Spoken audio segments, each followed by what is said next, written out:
Sir ఇప్పుడు గౌరవనీయులు సభానాయకుడు గారు ఓ 20 నిమిషాలు మాట్లాడారు, సంతోషం, వారికి ఈజ్ ఎట్ లిబర్టీ. ఇప్పుడు వారు నన్ను ఒక 10 ప్రశ్నలు అడిగారు, వారు ఒక 10 ప్రశ్నలు నన్ను అడిగారు. నేను I want to answer those questions, కానీ సపరేట్గా నాకు టైం ఇస్తా అంటే నేను వారికి ఆన్సర్ ఇస్తాను.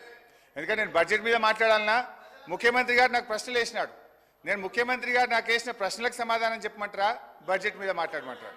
సో ఐ రిక్వెస్ట్ రెండూ చేస్తా, కొద్దిగా టైం ఇవ్వాలి. టైం నాకు ముఖ్యమంత్రి గారు మధ్యలో లేచి డివియేట్ వారు చేసి నేను చేయలే. I have to answer honourable CM. అధ్యక్ష ఇప్పుడు హరీష్ రావు గారు మీకు తెలియంది అరే నేను ఎట్లా సార్ ఇప్పుడు ముఖ్యమంత్రి గారు ఒప్పైతే నేను తప్పైతే చెప్పకపోతే ఆయన నోటికి వచ్చినట్టు ఆయన మాట్లాడొచ్చా సార్? మీకు తెలియంది కాదు, సభానాయకుడు ఎప్పుడన్నా సభ కరెక్టే సార్, మరి ఆయన నాకు ప్రశ్న వేసింది కదా సార్. సార్ సార్ సభానాయకులు కోరింది ఈరోజు ప్రతిపక్ష నాయకులు వచ్చి సమాధానం చెప్పాలని కోరారు అధ్యక్ష. స్పష్టతతో అడిగారు వారు. ప్రతిపక్ష నాయకులను వచ్చి వారు అడిగిన ప్రతి ప్రశ్నకు సమాధానం చెప్పమనండి సార్. తప్పకుండా ఈరోజు వారు అడిగిన అన్ని ప్రశ్నలకు సంబంధించి సమాధానం, దాని తదుపరి మేము ఒప్పో తప్పో ఉంటే మేము కూడా సవరించుకుంటాం అధ్యక్ష. We're very open to it. So నేను గౌరవ సభ్యులను కోరుతా ఉన్నాను, హరీష్ రావు గారు ప్లీజ్ రిస్ట్రిక్ట్ బడ్జెట్కు సంబంధించిన అంశాల విషయంలోనే. ఇప్పటికే గంటం బావైంది అధ్యక్ష, ఇప్పుడు కేవలం 5 నిమిషాలే గౌరవ ముఖ్యమంత్రి గారు ఇంటర్వ్యూన్ అయ్యారు. 1 hour 10 minutes.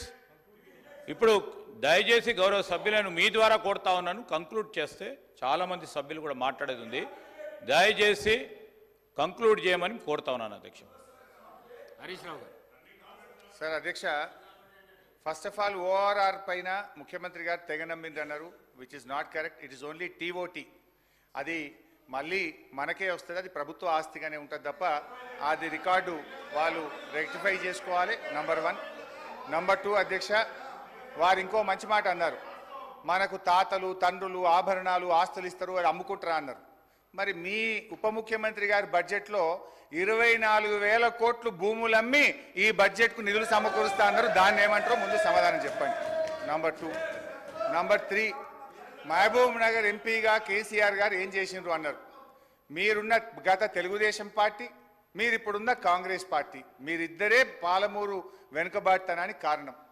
1985లో శంకుస్థాపన చేసిన కల్వకుర్తి, నెట్టంపాడు, భీమా, కోయిల్ సాగర్ 1985 నుంచి 2014 వరకు 29 సంవత్సరాల్లో మీరిచ్చిన ఆయకట్టు కేవలం 26,000 ఎకరాలు. మేం ప్రభుత్వంలోకి రాగానే 4,000 కోట్లు ఖర్చు పెట్టి 6,36,000 ఎకరాలకు నీళ్లు ఇచ్చింది నిజమా కాదా అని నేను అడుగుతా ఉన్నా. మీరు మీ సోకాల్ తెలుగుదేశం కాంగ్రెస్లు మహబూబ్ నగర్ జిల్లాకు ఒక్క మెడికల్ కాలేజ్ ఇవ్వలేదు. మేము 5 ప్రభుత్వ మెడికల్ కాలేజీలు మహబూబ్ నగర్ జిల్లాలో పెట్టాం. అధ్యక్ష, ఇట్లా మహబూబ్ నగర్కి ఏం చేశామో చర్చ పెడదామంటే రోజు పెట్టండి, నేను డీటెయిల్గా చెప్పడానికి రెడీగా ఉన్నా. అధ్యక్ష, అదేవిధంగా కాళేశ్వరం విషయంలో కూడా నేనేదో 80,000 అన్నారు. ఇరిగేషన్ వైట్ పేపర్ విడుదల చేసిన రోజు ఇక్కడి నుంచే నేను మాట్లాడినా, ఆ రోజు 94,000 చెప్పినా, ఈ రోజు 94,000 చెప్పినా మీరు సరిగా గుర్తుపెట్టుకోక సభను తప్పుదో పట్టించారు.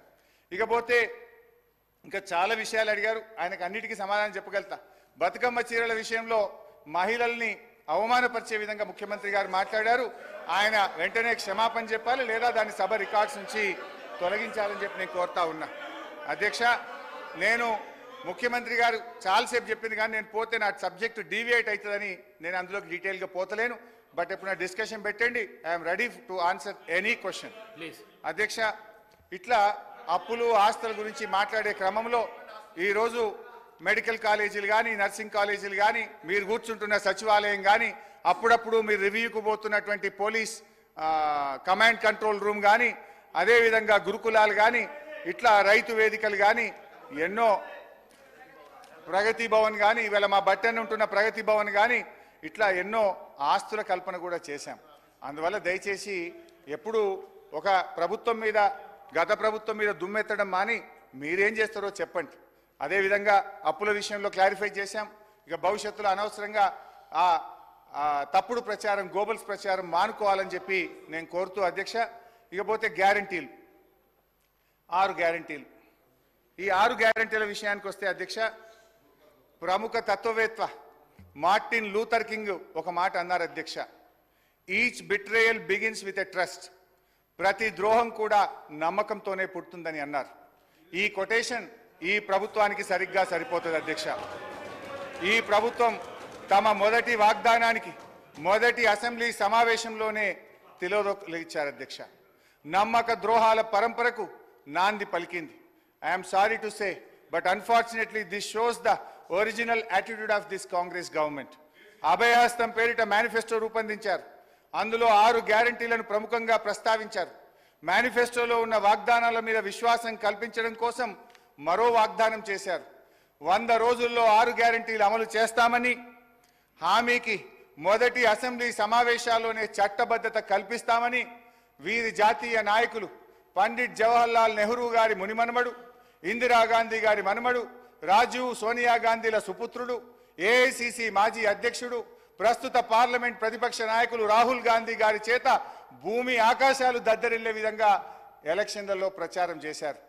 వారలా ప్రకటించగానే పిసిసి అధ్యక్షుడు అదేవిధంగా సిఎల్పి లీడర్ గారు ఈ రకంగా మాది గ్యారంటీ కార్డు అని ఇద్దరు చెరొక దిక్కు సంతకాలు పెట్టి ఇంటింటికి పంచిండ్రు. ఏం రాశారు అధ్యక్ష దీని మీద? హరీష్ రావు గారు 100 రోజుల్లో నెరవేరుతుంది ప్రతి గ్యారంటీ. హరీష్ రావు గారు